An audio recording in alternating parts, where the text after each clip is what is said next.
The Super Mario Bros. Movie has received a lot of attention for not only its accuracy to the game series, but for the amount of fan service woven throughout the film, whether those be references to games, cartoons, or even other series littered throughout Nintendo's history. The creative team has made sure video game fans had plenty to appreciate. I'm Kyle with Wicked Binge, and this is the Super Mario Bros. Movie Easter eggs, cool to amazing. One note, we'll be excluding most of the Easter eggs we talked about already in our Super Mario Bros. Trailer game references cool to amazing video, so make sure to check out that video too. And lastly, spoilers ahead. The first Easter egg today is a reference to the first full sentence ever uttered in a Mario game. That being, "Thank you Mario, but our princess is in another castle." While the line isn't spoken verbatim in the film, it is referenced in some form. When Mario first arrives at Peach's castle, he meets two Toad guards who refuse to let him enter, claiming that the princess is in another castle. Even if it's a bit different from the source material, the feeling of frustration we feel from the uncooperative Toads definitely reminds us of how annoying it was to see that line in the game. Fans were skeptical as to whether or not the Koopalings were going to appear in the film, and thankfully they did. At least, some of them did. At one point, Bowser has a punk band who plays for him and his minions that are comprised of several members including Ludwig, Iggy, and Lemmy. We're not sure where Wendy, Morton, Roy, or Larry were, but perhaps they're playing in a different band. Either way, we like how these band cameos actually reference the fact that the Koopalings were named after famous musicians, which was quite clever. We also had a Super Mario Odyssey reference with Bowser and Peach's wedding attire. Near the end of the film, Peach agrees to marry Bowser to save her Toads, causing the Koopa King to set up an elaborate marriage ceremony for the two. In this portion of the movie, we see Bowser is wearing the same distinctively white wedding suit he's worn before, with Peach in a very similar bridal gown. Perhaps if Bowser tries this again, he and Peach can wear the wedding outfits seen in Super Paper Mario. While we didn't get to see every single location Mario has traveled to in the series, we do briefly see him traversing through many areas in a montage. When Mario, Peach, and Toad set out on their quest to stop Bowser, we see them walking through many familiar locations along the way. These include Bob-omb Battlefield from Super Mario 64, the Sand Kingdom from Super Mario Odyssey, Yoshi's Island from, well, Yoshi's Island, the Rock Candy Mines from the new Super Mario Bros. U, and the Cheep Cheep Bridge from the original Super Mario Bros. This was a great way to represent various eras of Mario's adventures in quick succession and made the world of the movie feel so much more alive and big. One of the quicker auditory references in the film is that of Mario's ringtone. When Mario and Luigi are waiting for calls regarding their new plumbing business, the main mustached man's cell phone plays out a familiar tune. Turns out that his ringtone is actually the startup music for the Nintendo GameCube, which is a pretty cool thing to put in the movie. Speaking of the GameCube era, there was also reference to one of the classic series that started on that system, that being Pikmin. Mario and Luigi are assigned with the task of plumbing for a rich couple and eventually have to save their dog from falling out the window. After catching the dog, there is a brief shot from the house's window where we can see a small statue of a Pikmin. This reference is pretty easy to miss, but we're glad the little creatures found their way into the movie in some form. Another character who made a brief appearance was Mario's original love interest, Pauline. When the Brooklyn sewers are experiencing abnormal issues, the local news interviews people about the situation, one of whom turns out to be Pauline. This was a reference to how Pauline was the confirmed mayor of New Donk City in Mario Odyssey, which is obviously based on New York City. We're glad this character found her way into the big screen adaptation of Mario's adventures. One character who was announced early on in the film's development was Foreman Spike, although it was not revealed what type of role he would play. Upon seeing the finished product, we find out that Foreman Spike was Mario and Luigi's old boss before they left construction to start their own plumbing business. This is a pretty cool, subtle nod to how the game Wrecking Crew came out before Mario and Luigi were firmly established as plumbers, so it actually plays with the continuity of the games very well. There certainly were a lot of references to mainline Mario games throughout the film, but we're also glad they found the time to pay homage to Luigi's Mansion. When Mario and Luigi are first separated when entering the warp pipe under Brooklyn, Luigi ends up in the Darklands. This causes Luigi to shine his flashlight around and call out for Mario, much like he does in the games. If that wasn't enough, the Dry Bones chase Luigi to a nearby mansion, which hammers the point home even more. You just got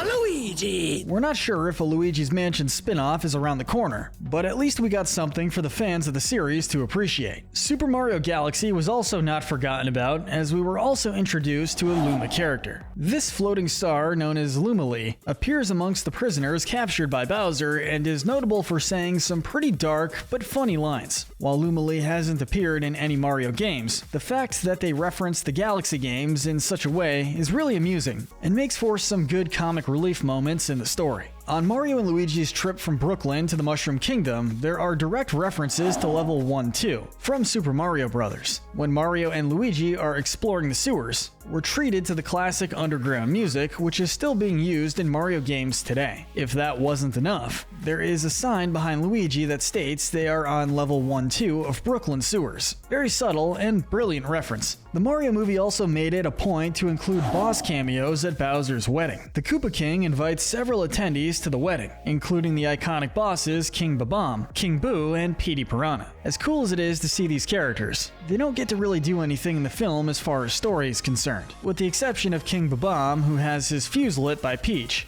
causing him to explode. The Mario movie also made a couple references to the classic NES game Duck Hunt. This happens on two separate occasions in the movie. The first is showing a framed picture of one of the ducks in the pizzeria at the beginning of the film. The other is a restaurant which includes a picture of a Duck Hunt duck as their logo. And when you translate the restaurant's name to English, it means Duck Hunt. Another classic Nintendo series which received a lot of love was Punch-Out! At the beginning of the film, Mario and Luigi are seen watching their commercial at a place known as Punch-Out! Pizzeria. The reference doesn't stop at the name though, as we also see framed pictures on the wall of several boxers including Little Mac, Glass Joe, and Bear Hugger. This seems to imply that Punch-Out! And Mario take place in the same universe, which makes sense considering Mario was the referee in the NES game. While we're at it, we'll take a brief moment to talk about all the references in Mario's room. While this is technically several references rolled onto one scene, let's talk about all of them. Mario's seen playing an NES, specifically the game Kid Icarus. On Mario's walls, we also see posters that directly reference the box art of classic NES games like golf and tennis. Finally, probably the coolest reference in this scene is a Model R-Wing from Star Fox, which sits atop Mario's television. Even if it's rapid fire, these Easter eggs are bound to make any longtime Nintendo fans smile. Mario's room wasn't the only place that referenced many Nintendo games, as many Brooklyn businesses also made nods to other games. We talked about Punch-Out! Pizzeria and the Duck Hunt restaurant, but those were only scratching the surface. We also see businesses such as Sunshine Travel Agency, which references Super Mario Sunshine, and Balloon Fight Car Wash, which references the NES game Balloon Fight. Those are pretty cool, but what we consider to be the most obscure reference in the film by far is a business called Disc Gun Hardware. This building features the character Disc Gun, who was the mascot for the Famicom Disk System, which never left Japan. It's also worth noting that Game & Watch appears on vans around Brooklyn, but we're not sure if this is alluding to a business within the film's universe. There were a few flashback scenes in the film which thankfully allowed for cameos from Baby Mario, Baby Luigi, and Baby Peach. The first two were shown in a flashback where Baby Mario protected Baby Luigi from a bully on the playground. Baby Peach was shown in a flashback where she first entered the Mushroom Kingdom, which was revealed to be her earliest memory. We're really glad these babies found an organic way to fit into the plot that was both heartfelt and amusing.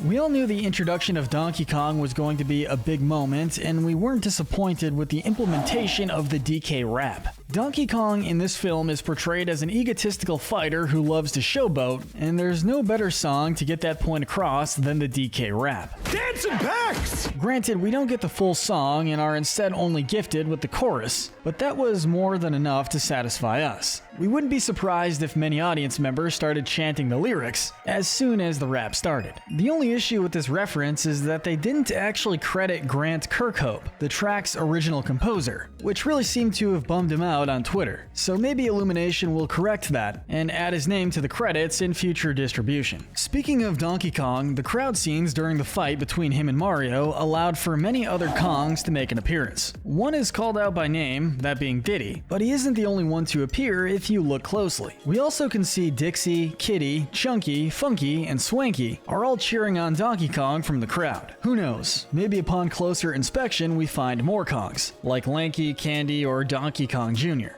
Probably not bluster, but we can dream. We never thought referencing a menu would end up as one of the coolest Easter eggs, but this film accomplishes that by referencing the Mario Kart 8 menu screen. When Mario, Peach, and Toad are assigned with creating carts to ride to Bowser's castle, they encounter a scrolling menu that allows them to choose the cart's body, wheels, and gliding mechanisms. This is the exact same menu players can use while selecting a cart in Mario Kart, which turns what could have been a very boring scene into an awesome Easter egg. One of the Easter eggs that we're glad turned out as awesome as it did were the cameos from Charles Martinet. Many fans were worried that Mario's original voice actor was going to be shafted amongst the movie's cast, but thankfully this was not the case, as he played not only one, but two very memorable minor characters. The first character he played was Giuseppe, an Italian-American who dresses like Mario's original design, and makes fun of Mario and Luigi's fake accents from their commercial. He's also seen playing an arcade game named Jumpman, which is a reference to both the old classic Donkey Kong arcade game and Mario's original name. The second character he played was Mario and Luigi's father, which is very clever and makes sense given the context of new actors voicing the duo. These references are both smart and respectful to Martinet's contribution to the series, which is why we're ranking it so high on the list. But real quick before we get to our next entries, if you're a fan of video games in our usual spectrum formats, make sure to check out our gaming channel 1UP Binge. We make video game good to evil videos, sentencing videos, and more, and we'd love to have you all check it out. Link below. One of the earliest references the film makes, surprisingly, is to the Super Mario Bros. Super Show theme song. This song, alternatively known as the Super Mario Rap or Hooked on the Brothers, appears as the commercial song for Mario and Luigi's plumber commercials that air in Brooklyn. This is such a hilarious reference and implemented into the film very well, as it points out the cheesy aspects of it while paying homage to the original series. They even got Jeannie Elias, the woman who voiced Princess Toadstool in the Super Mario Bros. Super Show, to make a cameo as the woman in the commercial, which makes this reference infinitely better. Finally, we'll end things off by talking about the post-credit scene with the Yoshi egg. While Yoshis do appear briefly in the film during a montage, they aren't interacted with by any of the main characters. A Yoshi egg is given as a gift to Bowser for the wedding between Peach and him, but we don't see any Yoshis attend the ceremony themselves. The after-credit sequence features a camera swoop through the Brooklyn sewers, revealing a Yoshi egg ready to hatch. The way the camera moves in the sequence may be referencing the opening cutscene of the levels in Super Mario Sunshine, which often showed shots of locations while highlighting focal points of the mission, including Yoshi eggs. We're not sure that was entirely intentional, but either way, this was a really cool note to end the film with, and also an excellent way to end a video about Easter eggs. But let us know in the comments section what your favorite Super Mario Bros. Movie Easter egg was. Make sure to hit that notification bell and binge our other Super Mario Bros. Movie videos. But most importantly, stay wicked.